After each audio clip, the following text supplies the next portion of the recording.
સુરતના હજીરામાં 6000 કોન્ટ્રાક્ટ કામદારોના શોષણનો મામલો ગરમાયો. શ્રમજીવી સેવાલય એએમએનએસ ઇન્ડિયા અને એલએનટી વિરુદ્ધ કરેલા આરોપો બાદ હજીરા ઔદ્યોગિક વિસ્તારમાં તણાવ. હજીરા ઔદ્યોગિક વિસ્તારમાં આવેલ Arcelor Mittal Nippon steel India અને લાર્સન એન્ડ ટર્બો કંપની સામે મોટા પ્રમાણમાં કામદારોના શોષણના આરોપો સાથે શ્રમજીવી સેવાલય સત્તાવાર ફરિયાદ નોંધાવી છે.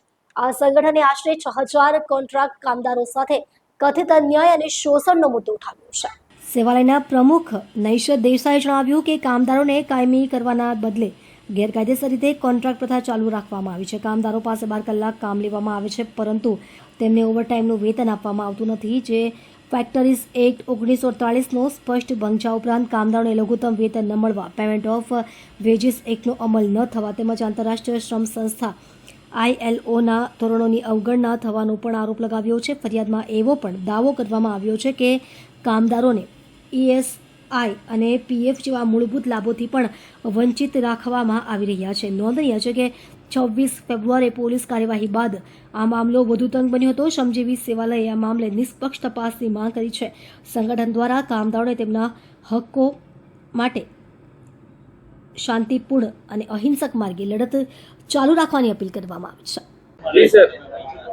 એલએનટી અને એનએસ મિત્તલ કંપનીમાં જે તારીખ 26ના રોજ બનાવ બન્યો અને જેમાં પોલીસ તંત્રની કાર્યવાહી થઈ, એ પોલીસની કાર્યવાહી સામે અમે ઇન્ક્વાયરી કમિશનની માંગણી કરી છે અને જે કામદાર કાયદાઓનું અનાદર થાય છે, વાયોલેશન થાય છે, તો એ કામદાર કાયદાના વાયોલેશન માટે એની ઇન્ક્વાયરી કરીને માન્ય labour commissioner Shri, factory inspector Shri અને PFESIC કમિશનર શ્રી એનો રિપોર્ટ જાહેર કરે, એ અમારી અગત્યની અમે માંગણી મૂકી છે કલેક્ટર શ્રી સમક્ષ બી અને અધિકારીઓ સમક્ષ બી.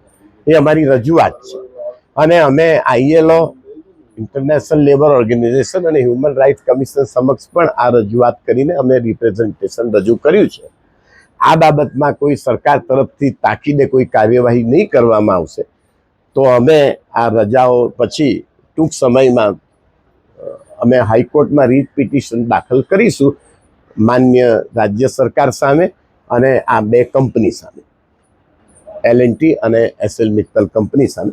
કારણ કે આ બંને કંપની આંતરરાષ્ટ્રીય કક્ષાની બહુ સારામાં સારી વેલ નોન કંપની છે. એમાં આવો અઘટિત બનાવ બન્યો છે અને આ કંપનીના પ્રિમાઇસીસમાં બનાવ બન્યો છે અને કંપનીના કામદારો છે, 10,000 કામદારો છે એમાં.